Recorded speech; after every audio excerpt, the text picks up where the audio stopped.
Misyon naming makapaghatid ng ginhawa. Kaya sa init ng araw, ang handog naming panangga, ang ice cream na malamig at pampakulit. Tag-init na naman sa panahong ito, kanya-kanyang diskarte para makaiwas kay haring araw. May mga nakapayo, habang ang iba, panayang tambay sa silong. Kaya naman tuwing kasagsagan ng summer, swak na swak ang mga pampalamig. Yan ang sorpresa namin ngayong gabi sa Good News. Ngayong tag-init, sigurado marami sa atin ang manggigitata at tatagaktak ang pawis sa sobrang init. At marami rin ang init ng ulo. Ano po? Pero relax lang, chill. Dahil good news na ang bahala sa magpapalamig ng inyong pakiramdam. Ano pa nga ba? Kundi ang paborito ng mga Pinoy, ang sorbetes. At para samahan tayo sa pamimigay ng libreng ice cream, makakasama natin si Kuya Joven na 25 taon ng sorbetero. Ayon sa kanya, lahat raw ng mga bagay na meron siya at ang kanyang pamilya ay dahil sa kanyang pagsusorbetes. Kaya't hindi niya raw ipagpapalit ang trabahong ito. Siguro unang-una yung mga anak ko, na pag-aral ko. Pangalawa, kahit paano may sarili akong bahay na masabing akin. Hanggang ngayon pinaupahan ko. At saka maganda naman yung aming samahan. Nakapag-banding din naman kami kahit paano. Hindi biro ang pagsusorbetes ni Kuya Joven. Biruin nyo, sa loob ng 25 taon, nilalakad niya araw-araw ang daan mula Vito Cruz hanggang Luneta habang tulak-tulak ang kanyang ice cream cart.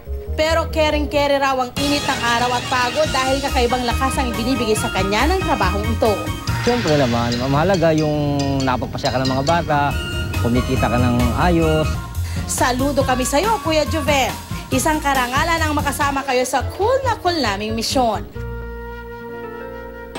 Kuya! Ang una nating bibigyan ang mga trabahador na kakambal na ang pagbibilad sa araw. Yan ang masisipag nating mga karpintero at construction worker. May libre kaming ice cream sa inyo. Saan kayo pupunta? Ha? Ha? Oh, dito muna, kumain ka muna. Para sa'yo, libre to, libre. Halika. Libre lang. Anong gusto mong flavor? Meron kaming durian. Lahat na ng flavor. Ano gusto mo? Cheese, mango, chocolate, queso. Kahit ano, walang ganun. Walang ganun. Oo. Nakano kayo construction worker? O, tama-tama, may initan kayo. Ito na pampalibre. Libre po para sa inyo. Kuya! Hali kayo libre! Tara! Maya-maya pa, nagbabaan na ang iba pang masisipag na construction worker para magpalamig.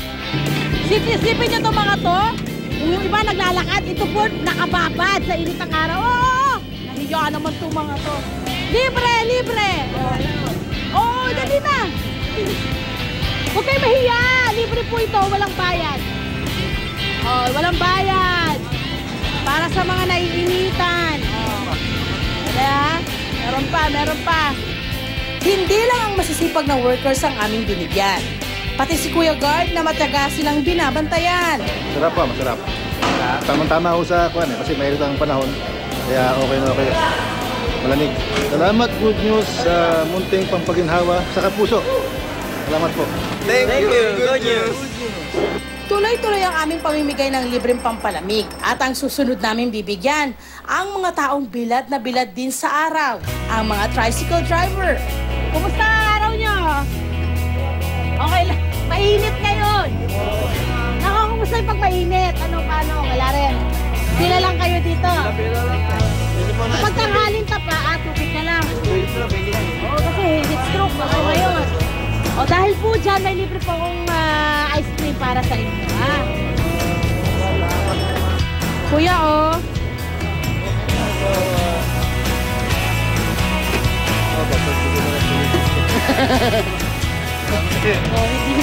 Pag hindi natunaw, bibigyan nyo lang kayo. Abot-tenga ang mga ngiti ng mga tricycle driver dahil sa libreng sorbetes. Sana po kahit paano ay natulungan namin kayo. Kuya, yung libre po, libre. Hoy, mamiti ka naman. Kahit panandalian lang po. Pwede na. Mula sa mga trabahador na nakababad sa init, sunod naman nating bibigyan ang mga talagang mahihilig sa sorbetes, ang mga chikiting. Pagpasok pa lang ni Kuya Joven sa playground sa Luneta, dinumog agad siya ng mga batang gustong bumili ng sorbetes. Ang hindi nila alam, may magandang balita kami sa kanila. Okay. Huwag ka na magbayad na eh. Tago mo na lang. Libre yan. Sabihin nyo. Sabihin mo sabihin. Oh, thank you. Sabihin. Okay. Ano sabihin? Yeah. Oh, huwag ka na magbayad. Libre yan. Ano sabihin? Thank you po. Good news. Habang tumatagal, humahaba ang pila ng mga batang gustong makakain ng libreng sorbetes. Sarap na sarap ang mga chikiting, lalo na't present ang paborito nilang flavors. May chocolate, cheese at mango na talagang patok na patok sa kanila. Tahimik man sa pagkain, bakas naman sa kanilang mga mukha ang saya. Thank you, Good News!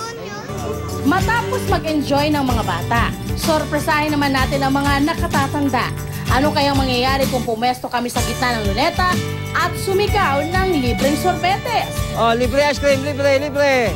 Makalipas ang ilang segundo, dinumog na kami agad ng mga tao. Masaya po, masarap po sa feeling kasi nakaka-relieve po under the heat of the sun. And libre po siya. Thank you, Good News, sa libreng ice cream. Masaya. Thank you sa libreng ice cream. Feel cool. Malamig. Tamang-tama. Mainit na panahon. Thank you. Maging ang mga turistang banyaga na nag-iikot sa Luneta, hindi napigilang mapapila upang matikman for the first time ang dirty ice cream nating mga Pinoy.